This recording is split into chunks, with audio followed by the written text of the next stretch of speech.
welcome to the fourth session of our Build First India series. Today we have with us a very special speaker, Karthik Kangasabapathy, who will be speaking on first core values and how they tie to effective first strategies. Thank you, Karthik, for being here today with us today, and I welcome you on behalf of the entire audience and team Elevate. Apologies for the inconvenient timings. I'll just introduce our speaker for today. So Karthik has always had a passion for education. While mentoring students in robotics, he began to realize that many of the education and career decisions being made by young people were often shaped by external factors as opposed to their own passions, causing them to take paths that led them to unintended destinations. Throughout his career, he has worked to help students discover what they are truly passionate about. Karthik spent 9 years at Innovation First International, where he was responsible for exciting young people about STEAM via participation in the VEX robotics competition. He has designed competition robotics games that have been played by over 75,000 teams of students across the globe. He has won numerous awards for his dedication to furthering robotics education, including the prestigious Woodie Flowers Finalist Award for exemplary mentoring and being a positive role model for high school students through first robotics competition. He served as the lead mentor for FRC Team 1114 from 2004 to 2016 and now acts as the team advisor. During his tenure with the team, they won the first World Championship and were inducted into the first Hall of Fame for winning the Championship's award, Chairman's Award. He also hosts various international robotics events, having worked with media personalities such as Mythbusters Grant Imahara and Kyrie Byron, gave an international recognized talk at TEDx, and has hosted televised robotics specials at ESPN and CBS.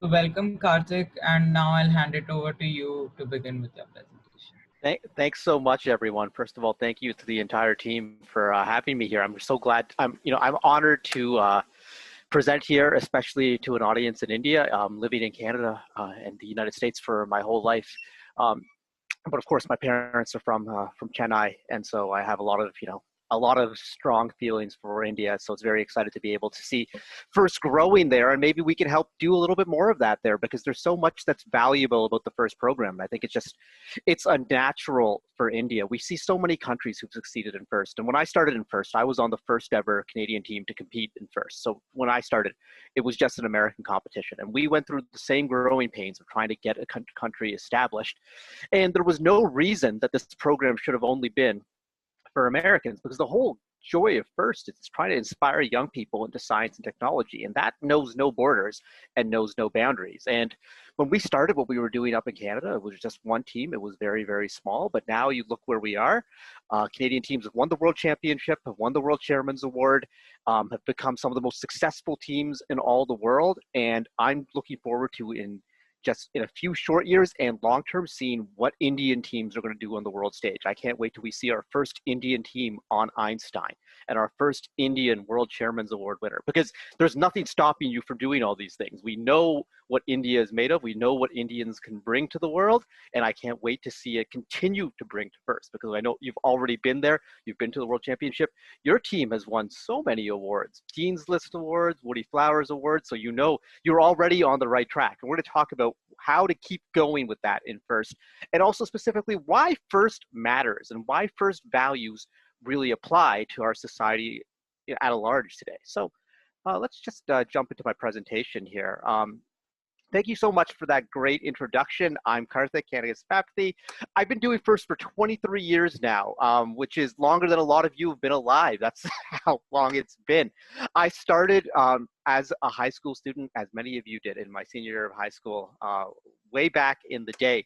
I went on to the University of Waterloo, where I studied pure mathematics. And while studying there, I had the opportunity to intern at General Motors. And that General Motors is where I started working with Team 1114, Simbiotics, who you may have heard of. We had an incredible run of success in FRC, winning the World Championship in 2008, being to Einstein 5 times, winning 51 blue banners in our long history. So, a long track record of success. and of course, winning the Championship Chairman's Award, which is first most prestigious award. A lot of people ask me, how has Team 1114 been able to be so successful over the years? And how do you go from a team that was just starting at the very beginning to where you are now? And I have to say, a lot of it comes into really embodying first values and then taking those values onto the competition field. And we'll talk a little bit more about this, but a lot of times when you think about values and you think about structure like gracious professionalism, we see how it applies off the field, but we often miss that it can apply on the field, and competitive success can actually be in tune with strong ethical values. And so that's something that's really important that we'll be talking about today. I've done some things outside of FIRST that have been kind of cool. Within FIRST, I was also fortunate enough to win the Woodie Flowers Finalist Award when I was actually still a university student. At the time, I was the youngest person to have won that award, which is really cool. I give lots of talks. Some of them are directly related to FIRST, like today. I've also given a TED Talk, a TEDx talk a few years ago, which covers a lot of the same content that I do, except instead of just applying it at FIRST, I applied it to the whole world, which is kind of interesting because it kind of goes to show that FIRST, as much as FIRST is like this, you know, it's this own little section of the world. It's a microcosm for what's happening at large, and that's really, really neat. I've done a lot of TV work with ESPN, CBS, and a whole bunch of other stations and programs, you know, just about competitive robotics. And for, you know, my career I used to work for Vex Robotics, designing their competition games that were played across the world. So it's a lot of stuff, but enough about me. That's not what you're here for. You're here for the good content, and let's get this going. So this presentation, I'm going to focus on a series of quotes. And these quotes all tie into specific FIRST values. And these are the core of the program. But more so, I think this is the core of my set of beliefs when I'm working with a team and what 1114 has done. And I believe that these quotes link directly to what I call effective FIRST strategies. I give a long presentation on effective FIRST strategies. It's available on YouTube. You can take a look at that. And that stuff dives specifically into how to effectively design a robot that adheres to strategic principles, that can play the game well, and then how to take that robot onto the field. But today we're going to focus more on the ethos behind those values. So the first quote is popularly attributed to Ralph Waldo Emerson, the poet. Enthusiasm is one of the most powerful engines of success. When you do a thing, do it with all your might. Put your whole soul into it. Stamp it with your own personality. Be active, be energetic, be enthusiastic and faithful, and you will accomplish your object. Nothing great was ever achieved without enthusiasm. So what does this mean? You know, it's very easy to just say, oh, this is a quote and this is what I believe in. But words have meaning, and there's a lot to this quote. I firmly believe that in life and in everything we do, if you want to be successful, if you want to be great at something, you have to be passionate about it. You have to be enthusiastic. And that's what this quote is telling us. I first heard this quote actually from Dr. Woodie Flowers, one of the co-founders of FIRST, who, you know, has kind of been the backbone of FIRST culture since the outset, since 1992. And this really goes to say that, you know, if you want to do well at something, you have to be passionate about it. And why does that apply to FIRST? Well, every FIRST team, they always want to know, how can I be better? How can I be good at this? How can I get to the top? And, you know, people always talk about, oh, it's talent. It's about talent. It's about, you know, the raw talent. You know, you have it if you're born with it. I don't believe in that. I mean, talent is important. We all have, you know, special gifts. However, I believe that talent is something that can be developed and it can be nurtured. And it's so much easier to nurture it if you're passionate and enthusiastic about it, because realistically, to become a master of anything takes time. Malcolm Gladwell talked about this in his book, Outliers, where he talked about the 10,000 hour theory, where if you want to be truly great at something, if you want to achieve mastery designation, you have to put in 10,000 hours How do you put 10,000 hours is a lot of time. How do you put that much time into anything? Well, you have to be passionate and enthusiastic about it. And so, we got a lot of young people on the call today, and I think it's important to recognize that so often people will ask you, what do you want to do when you grow up? What do you want to be? And you might say, oh, I want to be a doctor. I want to be an engineer, and this is, why do you want to do that? And you might want, because you're passionate about it, that, hey, you're great, you're all good to go. But some of you might say, oh, I want to do it because that's a secure career, or my parents want to, my uncles, my aunties want me to be a doctor, to be an engineer. Is that a good reason? Well, we should always respect our parents. Obviously, we want to do what they want us to do. But at the same time, it's important to understand that if you want to truly be successful at something, you have to be passionate about it. Think about two computer programmers, for example. One who's super, super passionate about it, and one who is, kind of mediocre about it. They're doing it because they think they're supposed to do it. So they go, when they're in school, the one who's super passionate about it, after classes end, they'll go and right away start reading some more, and they'll be programming some stuff on the side. They'll be doing some more projects. Well, the other person, it's done. They want to go play some video games, or they want to watch some movies. They're not interested in programming. So which one's going to do better in school? The one who's doing the extra work because they're passionate about it, or the one who's just kind of, ambivalent about it? And so you might say, well, the one who's isn't passionate about it can still work extra hard. They can put in extra time. Sure, we can all do that.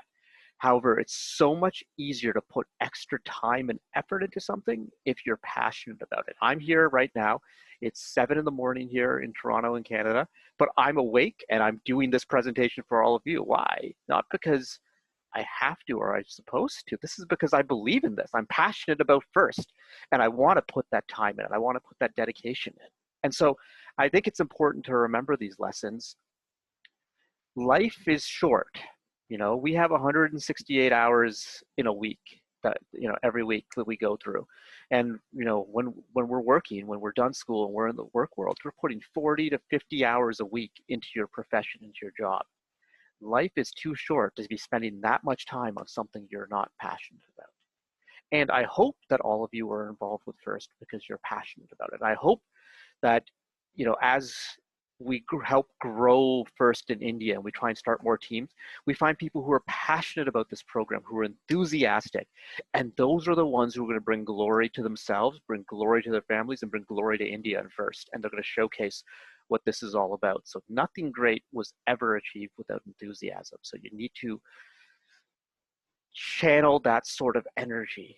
But when we think about the FIRST program, FIRST is big. It's not just, building the robot. And it's important to understand that there's so much to what goes on with the program. And as such, there's lots of areas to be passionate about. So you don't have to necessarily be passionate about every single piece. Some people love software development. Some people love hardware development. Some people love the communication aspect. Some people, I got into FIRST specifically because I love the strategic elements. And I love the mathematics and the analytics that go into scouting and those sorts of things. So it's important to consider those factors. I got a great question here in the chat from Anish. Can passion fade over time? Absolutely. So passion, this is an interesting one because I talk a lot about passion and why it's important. But one of the hardest things is to find your passion. Because some people, they know at a very young age, they know what they're passionate about. For me, as long as I can remember, I've loved mathematics. Math was a joy to me. I loved solving problems. I remember as a small boy, my mom would give me math problems, and as a kid, most kids, they want to run around and they want to play. I wanted to do math. It was my passion. I loved it, and I knew what it was, but not all people are so fortunate. So it takes time to develop your passions. And so people say, well, how do I develop my passions? How do I find out what I'm passionate about? And to me, I say, try as many things as you can. And that's one of the reasons I love FIRST, because FIRST has so many different facets. You could try different things within FIRST, whether it be, I just talked about some of them, building the robot, or, working on presentations, or doing hardware development, doing prototyping, working with your hands, working with metal, CNC machinery. There's all sorts of things you can explore. but as it goes, passions do fade over time. The things that you all used to love when you were young, you may not in the future. I mean, you might need to develop new passions. I know with my parents' generation, it was very often the case that you would work one job and you would work at the same company for 20, 30, 40, 50 years. That was the goal. And with my generation, it's been more common that people will work for multiple companies, but even more so than that, people will work in multiple industries. They go from different areas to different areas. And sometimes that's because of the nature of the world and you're just, working to support your family and you're doing what's best. But sometimes you are, exploring new passions, or you may have been doing something for a long time and you're no longer passionate about it. So it's important to always have hobbies and be learning about different things, because new passions may come about. New passions might come about when you're 50, when you're 25, 35, 45, 55, 60, 75. Our grandparents are probably developing new passions when they retire, and exploring new things and realizing that, oh, I love being in the garden and I love walking across the country and these sorts of things. So passion absolutely does fade over time, but you can also renew your passions, and that's something I know of myself. Again, studying mathematics for a long time, being passionate about it. I don't do too much mathematics in my career. It comes up from time to time, but not necessarily the hardcore problem solving, the Putnam level problems that I was so familiar with when I was younger. But at the same time, and so that passion, it has faded at times, but then sometimes I pick up a new book and I read about math, or I see the infinity problems, or I read about the latest research in, elliptical curves, and I'm there we go. I'm excited again. And the passion, it's almost cyclical to a certain degree. But that's why passion applies to FIRST, and why you see the top teams in FIRST, they just love this program. They're so excited about it, and they're working on it year long. And what's really neat is so many of these. So in Canada and America especially, when you go into job interviews, they obviously care about your grades and your work experience, but they want to know what you've been doing on your side. And so they ask, like, what are your hobbies? And FIRST students, this is where they shine, because they can talk about FIRST and the robots they've built. And people in interviews go, "You've built robots?" And you go, "Yeah, I've spent this much time on it." It's like, "You alone?" You go, No, I work with a team, but this is what I've learned and this is what I've been spending my time on." And they're very, very impressed. Another question in the chat: how do we select a career before we discover our passions? And that is hard. Choosing a career is one of the hardest things and most important things you'll do. And so it's why I think it's really, really important to participate in extracurricular programs when you're in school, because that way you can explore different things, different passions, to try and see what it is about, especially when you're at the university level. This is when, because one thing I firmly believe in is that you can go to school for what you go to school for is not necessarily what you have to work as. Now, there's some fields like medicine, you obviously have to go to med school if you want to be a doctor. But I look at many of my friends and myself who've studied mathematics or studied engineering don't necessarily work as engineers or mathematics. Some of the best engineers I know work in finance, and they work in trading.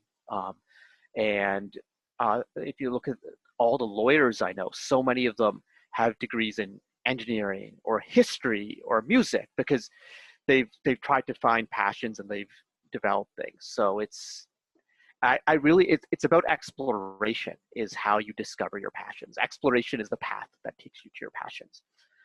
Does it take time to find a passion, or can you find it instantly? It takes a lot of time.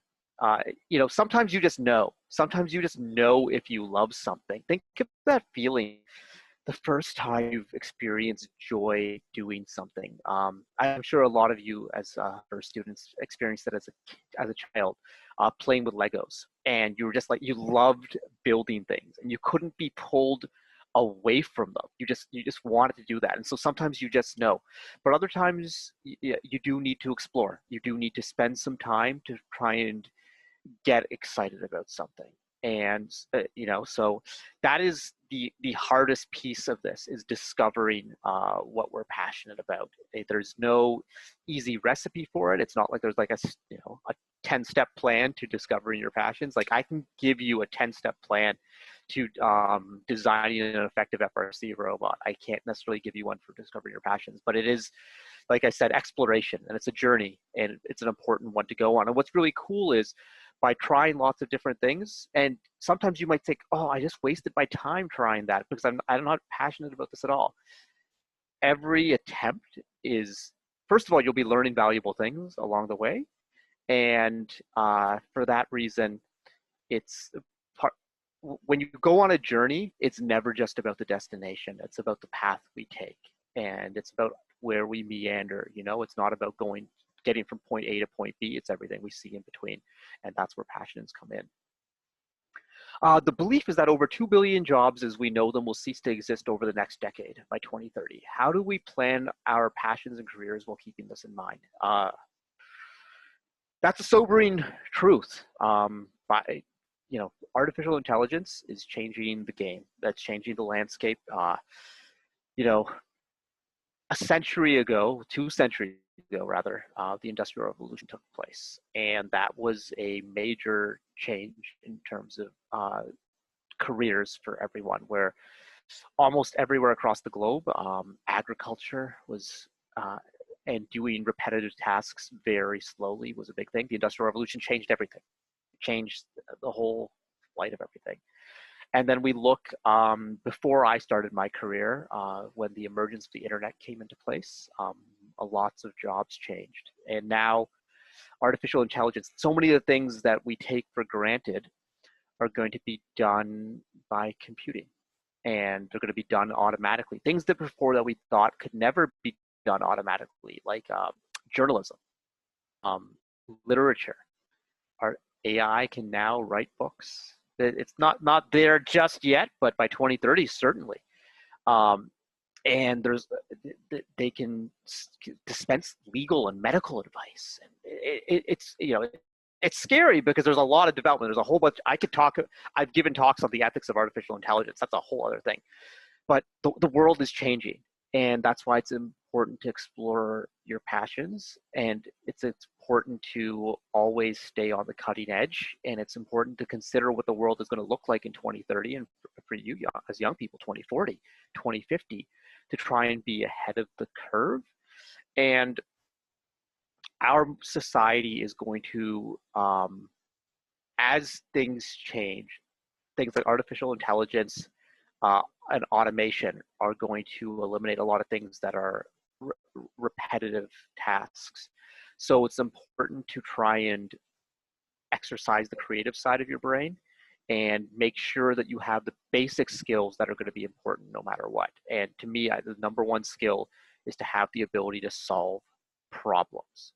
Because yes, the artificial intelligence systems will be trying to solve problems, but you want to be the ones who are helping tune the problem-solving machines of the future. And you can't do that unless you can solve problems. So if you're passionate about solving problems, that's going to be really good. But it's, making sure that you develop broader passions that can be applied to a lot of different areas, and so specific types of skill sets. One of the things I'm most passionate about is strategic thinking, and that's not going to go. That field's not going to go away. Now, you can't just necessarily get a job as a strategic thinker. I mean, that's like the dream, but it's to be ahead. Is FIRST still exciting, or is the excitement dulled over time? FIRST, I love FIRST. I love robotics, and the highlight of my year every year is going to events and walking into that building and seeing the crowd. And one of the things that I do is I'm the master of ceremonies for many FIRST events, and I love that excitement. But I still also get that same excitement on kickoff morning when the game comes out, and seeing the game, and then being given this challenge as a mentor. It's different than when it was as a student, but still as a mentor many years into the program, when that game comes out and you see it, it's just kind of like, whoa. And I remember my first time ever walking into a FIRST competition. It was just kind of mind-boggling, just kind of seeing the size and scope of it. It was at Disney World, actually, at Epcot Center. And I still get that feeling every year when I get the championship, especially when Einstein starts, whether my team is out there. Wow, these are the best robots in the world, and some of the best roboticists and the best companies and the best countries, and they're all competing right here. And it's so first is still as exciting for me. At times it's dulled. There's times where I've been exhausted by robotics, exhausted by first. I've just been like, oh, I'm kind of done with this. But the excitement's come back, and I've recharged my passions. I've learned skills in different areas, and and for me now as a mentor, it's the young people that help recharge my passion, and I see their excitement for the program, and it makes me excited. I see a little bit in them of what I used to be like when I was younger, and so that definitely gets me excited. So that's a lot about passions. These are some great questions. Please keep the questions coming in the chat. I love having it be a little bit more interactive, so that's really cool. But we're gonna move on to the next slide. I want to make sure we get through all of this. I give a lot of presentations, and one thing I am known for is like always being overtime and taking too long. So I'm going to try and speed things up for all. Yeah. This is a quote from John Abley, who was the former chairman of the board for FIRST, and he's the founder of Boston Scientific, the pharmaceutical company in the United States, and for years has been on the Forbes list as one of the wealthiest men in America. But to me, he's one of the wisest people I've ever met in my life, and I met him through FIRST. There are two ways to compete in this world. You can drag your opponent down, or you can rise above them. Which is better for society in the long run? So this deals with something that I can call ethical competition. For a long time, and this is very prevalent in North America especially, they talk about competition being bad. Competitions, we don't want kids to compete. We don't want kids to have to compete, because when you compete, there's a winner and a loser, and you don't want people to feel like losers. And I disagree with this. I think competition is very, very important, because I won't deny this to any of you. Life is a competition. You're competing to get into the best schools. You're competing to get the best jobs. And once you get into the work world, you're competing for contracts. You're competing to get your company to the top. And competition, if we don't learn how to compete, you cannot succeed. People ask me about 11-14. What's the most important thing you teach the kids on 11-14? I firmly believe the most important things we teach the kids on 11-14 is how to compete and how to win and how to succeed. And it's not necessarily about whether we win or lose matches. That's obviously the goal, is to win, but it's about competing.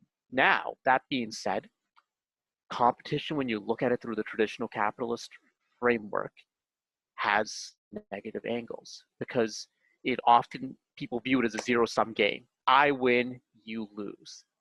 But I don't believe competition needs to be that way. I firmly believe that you can compete the right way and all sides can win. And that's something that we try and do in FIRST. So what John Abley was trying to say here is there's two ways to compete. You can drag your opponent down or rise above them. So dragging your opponent down, going to a competition and just saying, well, I just need to make sure that I destroy my opponent so then I am the winner. That is not ethical competition. What ethical competition is always trying to exceed your competition, be inspired by them, learn from them, learn what's so great about them, and try and exceed that and go above that. And this is so, so important. When we think right now, our world is facing a very, very difficult problem with the coronavirus and COVID-19. And to solve this problem, we need medical treatments, and most importantly, we need a vaccine. And development of a vaccine is very, very difficult. It takes huge amounts of research and development, huge amounts of money, huge amounts of time. Guess what? We don't have time. People are getting sick. People are dying. There's no in that. And with we need to save our society. We need to save our people. We need to save our grandparents, our aunties, our uncles. We need to do what we can. So imagine if there's all these companies, which there are, trying to make a vaccine. But imagine if they're not sharing their data and they're not publishing information. Or imagine if they're trying to sabotage each other. Imagine if they're trying to hack into their systems and trying to delete things or trying to steal things. Who does that helping? That's not going to help us get this vaccine sooner. And so that sort of competition is deadly. In this case, actually deadly. But competing the right way. Oxford University and AstraZeneca just published a whole bunch of information yesterday on their early trials of their vaccine. And that information is now out there for everyone in the world to see. And others can learn from that and start, implementing it into their trials and into what they're doing, into what they're working on. And people are going to learn. I'm not saying that AstraZeneca and Oxford are going to be the first ones to get the vaccine or the ones to have the most successful vaccine. But everything they've done so far is going to help whoever gets that first vaccine. And that is what ethical competition is about. It's about competing the right way, not these fiddling away around lawsuits. But this applies on our personal levels. And you as students, you probably know this. It's school's competitive. You're all trying to get the highest grades, the highest standards. And there's probably that one student, at your school, and she probably has the highest grades. And then people are probably like, oh, she only gets the highest grades because she studies all the time and she doesn't have any friends and she's a loser. And this is a very North American thing. People do this all the time here. They put people down who get good grades and whatever. But how is that going to help you? First of all, it's not nice, and we should be better people. We should not be trying to insult people and drag them down. But also, it doesn't do anything for you. It's not going to make you better.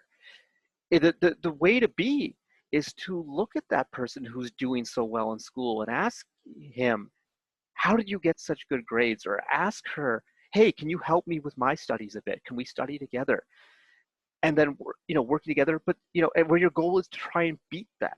So your goal is to try and exceed that, not hoping that, oh, I want to beat her. Hopefully she gets a 70 instead of her normal 95s, and then I'll beat her. That's not what you want. You don't want to beat someone because they failed. You want to beat someone because you've done your best. This absolutely applies to FIRST.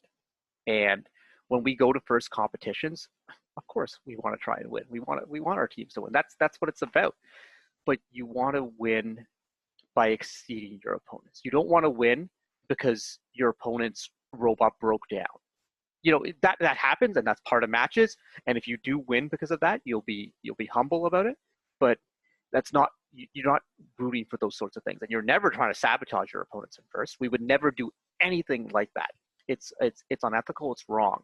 Has it happened in FIRST before? Sure, but it's not. And as someone who's been a victim of it, it's not what you want to.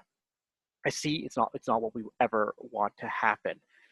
So it's about competing the right way, and this is such a core value in FIRST. And I think that I've given talks on ethical competition, and I find that in the business world, the engineering world, a lot of people don't understand it, and a lot of people don't actually believe in it. They think that to succeed in industry, you have to be cutthroat and you have to try and destroy the other companies. And one of the best ways to truly learn about ethical competition is through FIRST. And I find that the people who understand this concept the best are FIRST alum. And that's something I'm convinced of, because they see the right way to compete, because we learn about it at every single occasion, from every FIRST LEGO League event we go to the first. You walk into a FIRST event, and for those of you who haven't done this program before, you're learning about it in India, one of the coolest things about FIRST events is you get there and everyone wants to talk to each other. Everyone wants to learn from each other. Teams are going to look at other teams' robots. They're taking notes and they want to learn. And I encourage all of you, when you get to the World Championship, you have a chance to interact with all these teams from across the world, American teams, Canadian teams, Israeli teams, Turkish teams. Talk to them, learn from them. That's how you're going to rise above them. When I first started doing FIRST, we were the only Canadian team in this game, and we got to the championship, and man, those American teams were a lot better than us. And some of my teammates were just like, oh, it's just because they have mentors who do all the work on the robot. They're not that special, and they didn't want to pay any attention to them. While the other half of my teammates, like me, we just wanted to learn from them. I was just so inspired. And I knew I wasn't going to beat them that day, but I thought, man, I really want to learn from these teams because one day I want to be the best of these teams. I want to be better than all of them. And that's what I did. I was inspired by that, and that's what I took to 11-14. The goal was we wanted to be the best in the world, and we always strive to accomplish that by learning from other teams and trying to exceed them and competing ethically. And our society needs people who can compete, people who can solve problems, but we need people who can do it ethically, because if we are constantly fighting, I talked about one current problem that with the coronavirus, but there's more coming. This is not the first virus humanity has faced, and it's definitely not going to be the last one, especially with the rapid growth of our species and industrialization and the cross, as we get closer, as agriculture moves closer to urbanization, there will be more pandemics. H5N1 is coming at some point. How do we solve problems like that? How do we solve problems like climate change? How do we solve problems like getting enough clean water to our entire population? How do we make sure that everyone has enough food? We aren't going to do that by dragging others down. So this is very, very important. I'm going to try and move faster now because we are running short on time. And again, if you have questions, toss them in the chat for me. But competing ethically, it matters. We are going to relentlessly chase perfection, knowing full well we will not catch it because nothing is perfect. But we are going to relentlessly chase it because in the process, we will catch excellence. I am not remotely interested in just being good. This is a quote from Vince Lombardi. He was an American football coach, American football as opposed to football. And he was known as one of the greatest coaches in the history of sports. And this quote was important. This quote is important because it's important to have big goals.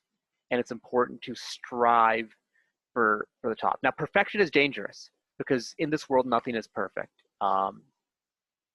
And we're never going to be perfect. And if we're constantly trying to be perfect, you can be setting yourself up for disappointment. But you can strive for perfection while having reasonable, attainable goals. And if you strive for perfection, you will catch excellence along the way. And what that means is when you're trying to be the best, even if you can't be the best, you're going to learn so much and you're going to see so much. And that's what it's about. And if you want to be the best, you cannot be the best without striving for that level of perfection. And when you think about it in first, there's no such thing as a perfect robot. The best teams in the world, the 11-14s, the 2056s, the 254s, the cheesy poofs, no one has had a perfect robot. But in striving for perfection and trying to do these complicated things, they catch excellence along the way. And if you just kind of say, well, I want to be average, that's all it's going to be. So like, I do believe in setting reasonable goals. Like that's very, very important. And like, like for example, you can say like, you're going to strive to win the world championship. Now, if your goal is to win the world championship, that can be a little bit dangerous because then you only 8 teams every year win the world championship. So you're going to be set up for disappointment. So you have to understand to have a big dream, a reasonable goal. And when you strive for that big dream, you're going to catch excellence along the way. And hopefully you'll be able to accomplish that goal and make it happen. But it's, if we think about like these fictional creatures, you may never, if you spent your whole life looking for a unicorn, you would never find one because unicorns don't exist. However, if you travel the entire world looking for a unicorn, you would see so many amazing things along the way. And that's what a lot of this is about. So this is something where I do this in my entire life. I want to be the best. I aim for perfection, but I know I'm not going to be perfect. But along the way, amazing things will happen. And it's about having these sorts of dreams. That's really, really important. And if you want to solve big problems, you got to think big. So how does this all apply directly to robots? And I've talked about, I have give a much more detailed talk on effective first strategies, but some of these values that we've talked about in this presentation, I just want to apply them directly to building robots right now, because I think, we're talking about first. Let's talk about building robots.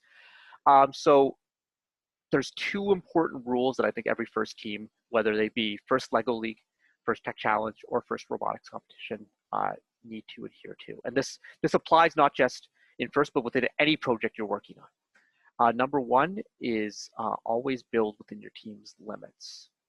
And so what are your limits? So you define your limits as your resources and abilities. You have to evaluate these honestly and realistically. And these limits can include budget, how much money you have to spend on robot parts, experience, how many students know how to build a robot, how many people know how to CAD, how many people know how to program, how many people know how to design, and just how many people do you have, and how many mentors do you have, how many people are going to be able to guide you, and these resources assign your limits. And so one of the biggest mistakes teams make in first is they try and do too much. They try and build outside their limits. It's very easy to look at a video on YouTube and see, Team 254 and just be like, whoa, okay, we have to build a robot exactly like that. However, building a robot exactly like that might be outside of your limits, and that could set you up for a disaster. So you want to avoid building unnecessarily complex robots. However, on the other hand, as you get more experience, you want to push some boundaries, because you want to strive for perfection. Remember, you want to catch excellence, so you want to strive big, but it's going to find it's about finding that way. This ties into golden rule number 2, which is if a team has 30 units of robot function, it's better to do 3 things at 10 out of 10 than 5 things at 6 out of 10. It's better. The jack of all trades is the master of none. So in first, if you have a limited, being really, really awesome at the things you do instead of trying to do everything. This is super crucial. We didn't get to play a full season this year, so I'm not going to talk too much for the 2020 game. But if we look back at 2019, a lot of people thought, it's like, okay, well, I have to score high on the rocket, and I have to level 3 climb. I have to do all these things. But those things were really hard to do. And so, sure, some teams pulled off doing all of them. But how many teams did you see when you went to competitions that tried to do everything and weren't good at level 3 climbs or scoring high on the rocket? And then if you look at the Houston World Championship in 2019, which was won by 3 teams, but one of them, Team 973, was the Alliance captain. They're one of the top teams in the world, but they also understand their own limits. And they looked at their limits and said, we can't do everything in this game. So they decided intentionally not to score on the top level of the rocket. And this was like, a lot of people were just blown away by this decision, because 973, they have some great videos online they're called the ramp videos on YouTube they're one of the best teams in the world at building elevators. They've actually taught teams how to build elevators, yet they only made their elevator 2 stages because they didn't want to go all the way up to the top. And a lot of people were like, you can't possibly win that way. But because they built a simpler elevator, they could spend more time on their level 3 climb. Their robot was done earlier, so they could spend more time practicing. They could spend more time programming. And they ended up being one of the best teams in the world. And they won the world championship with a robot that couldn't do everything, but it was awesome at everything they did. And that's the key to all of this. And, that's one of the things at 1114. We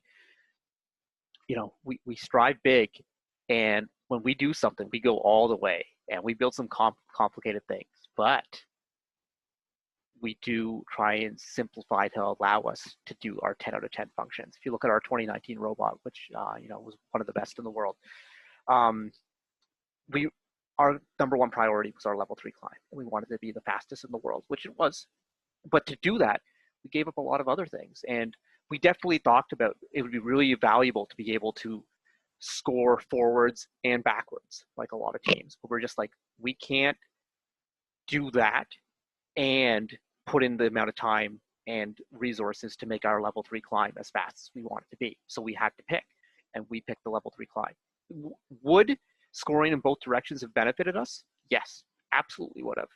But if we just said, no, let's just go with make sure that our scoring forward is a 10 out of 10, and hopefully that'll outweigh the benefit of scoring backwards, while making sure our level 3 climb is as fast as it can. And so the time that we might have saved by being able to score backwards, we made that up with, we could go to climb with less than 3 seconds left and still get up to level 3.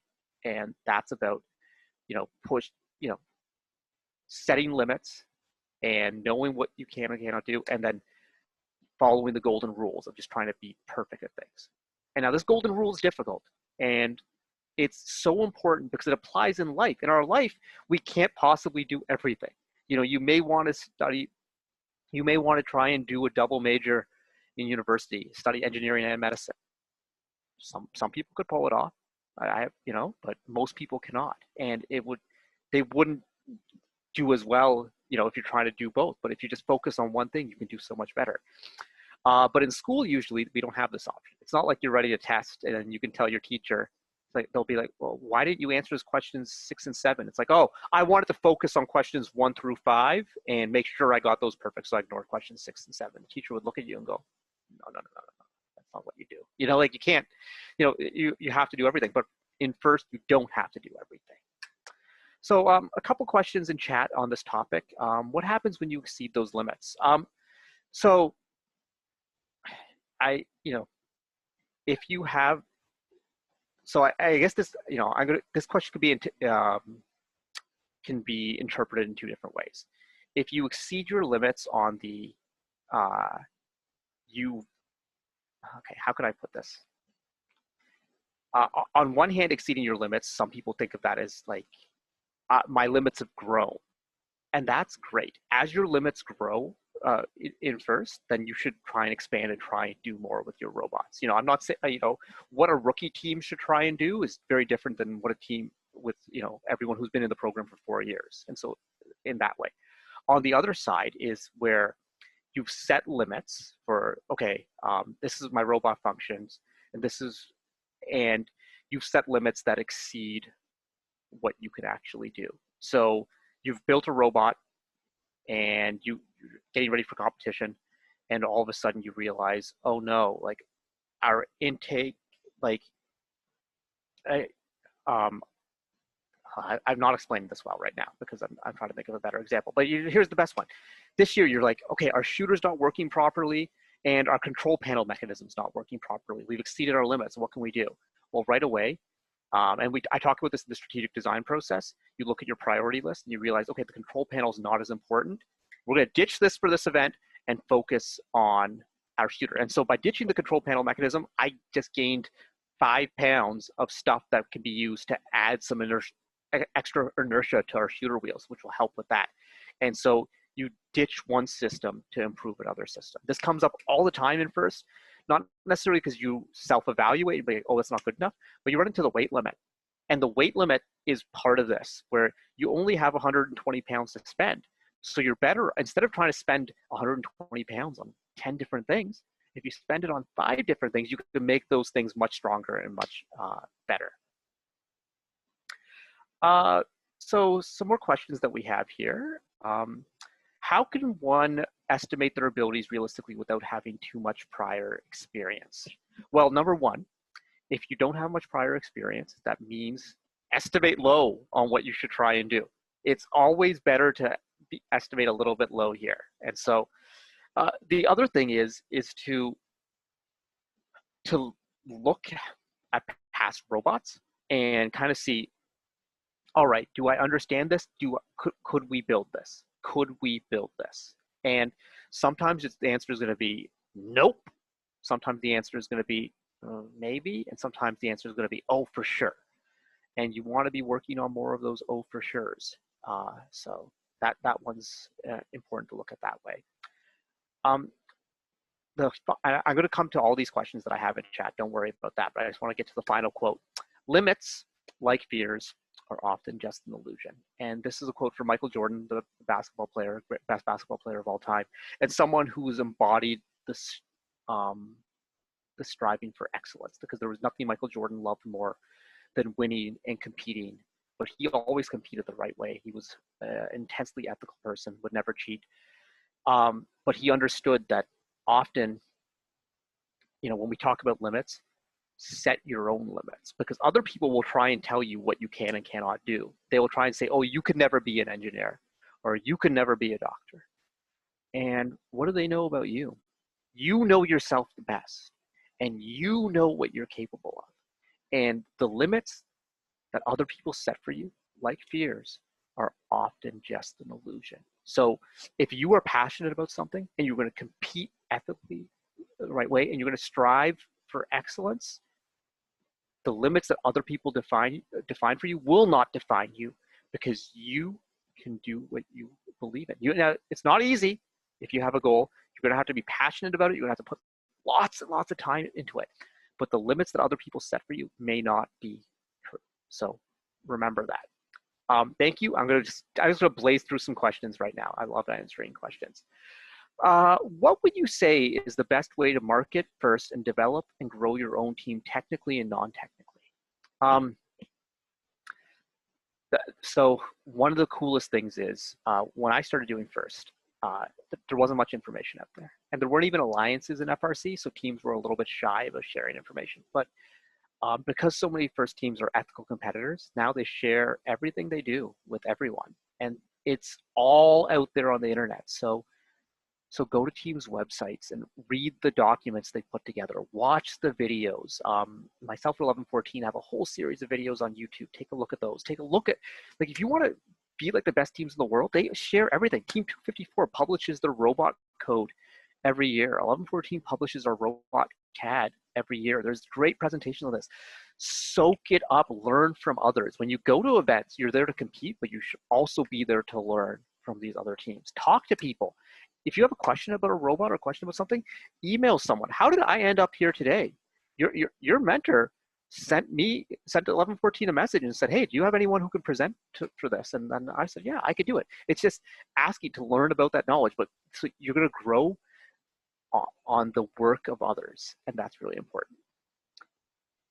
Would it be more helpful to be a master of one thing, or does some knowledge of around three things, or does it depend on the circumstances? Oh, it totally depends on the circumstances. Like in life, I would hope that you're a master of more than just one specific thing, you know? But when it comes to your career, like, it's important to, like, you know, focus on something. Now, this is where, you know, things try and diverge, because you understand that when you're young, you're not going to master engineering or mathematics or any one given thing. And it's important to explore lots of things to try and find your passion. But, you know, once you get, you know, older and you move into your career, then you want to, you know, master specific areas. But once you've mastered one thing, don't stop. You know, if you feel that you've reached the pinnacle, or you've reached, you know, your highest level of mastery, the goal that you wanted, let's find something else to work on and go, you know, kind of hit things systematically. You can never stop growing, and you can never stop learning. Remember the question earlier about in 2030, jobs are going to be different, in 2040 and 2050? Well, you want to keep trying to master new things, but at the same time, you want to attain levels of mastery and become the specialist. How could a team effectively design a robot while working from home? Now, this is going to be hard. You know, physically, it is nearly impossible to build a robot from home. You know, so let's understand that. You know, especially an FRC robot, like that takes multiple people, and it probably takes being in a shared space. However, there's lots of online collaboration tools. CAD being the number one thing is use CAD collaboratively. So if you're using, you know, SolidWorks, use their built-in PDM. Onshape is a great CAD program because you can collaborate online directly. All projects are online, and so you can, you know, share with your teammates. But you know, for robot code, using GitHub, using Bitbucket, stuff like that to collaborate. You know, you talk to your teammates consistently. Don't operate in silos. This is one of the most damaging things on first teams, when you have someone really smart and they just try and work on their own, and then they just kind of say, hey, this is what I worked on. It's more important to keep everyone involved in the collaboration early on, because otherwise knowledge will get lost. Essentially, if one person tries to solve a problem and then shows up and says, here's my solution to the problem, it's not as effective as if 5 people are talking about the problem and they're all contributing, because then you're capturing everyone's brain power to try and get this solution. How can new teams use the fact that the game is being replayed to their advantage and minimize the gap between the best teams who've worked on the robot for 2 years? Will this affect rookie teams? Absolutely will affect rookie teams. You know, if you have twice as much time to work on a robot, that's a huge advantage. There's no denying that. However, the rookies for next season can take solace in that they have so much that they can learn from, because all of us, we were flying blind when this game was released. You know, we didn't know what we were doing. But now the rookies can look to YouTube, and they can look online, and they can look at teams who released their CAD, like teams like 319 and 6328. Their full CAD is online, so you can learn directly from that.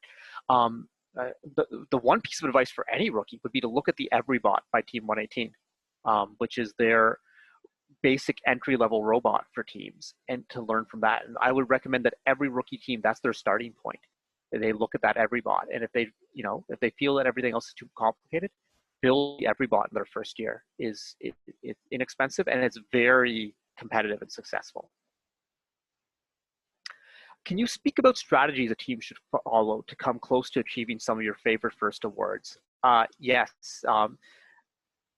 So these quotes, take those forward as part of your strategy. And the 2 golden rules apply everywhere. They apply to chairmans, they apply for every single award. But also, I've given many presentations on effective strategies, and they're on YouTube. I really recommend watching through the whole 2-hour thing, or 2.5 hours, because that's really where I outline the whole process of strategic design and what it takes to be successful. And so that's like, to me, that's like the book of strategy.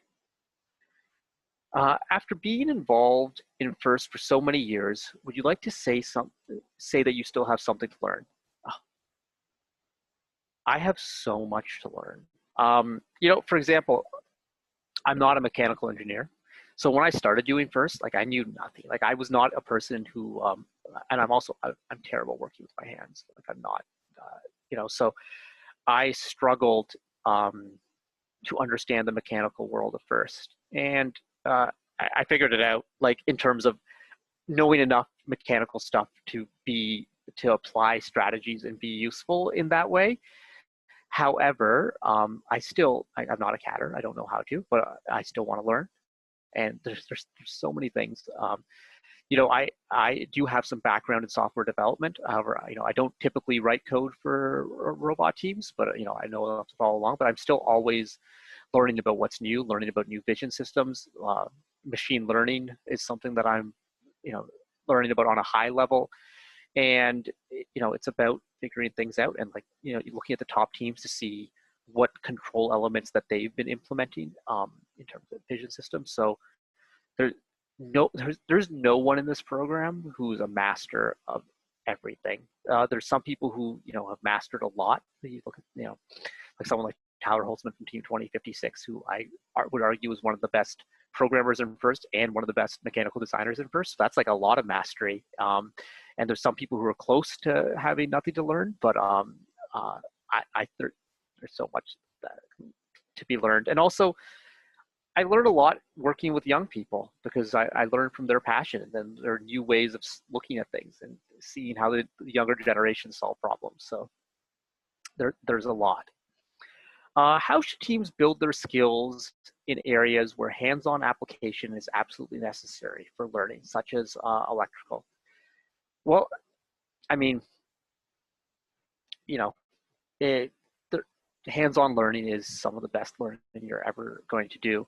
And so for things like electrical, it's important to get students' hands on robotics early, and you try and build something, whether you learn a lot of electrical just from putting together a Lego robot or an FTC robot or a Vex robot. So you start with smaller scale things, and then move your way up to the FRC robot, which is obviously a big challenge. But also, it's not just robots.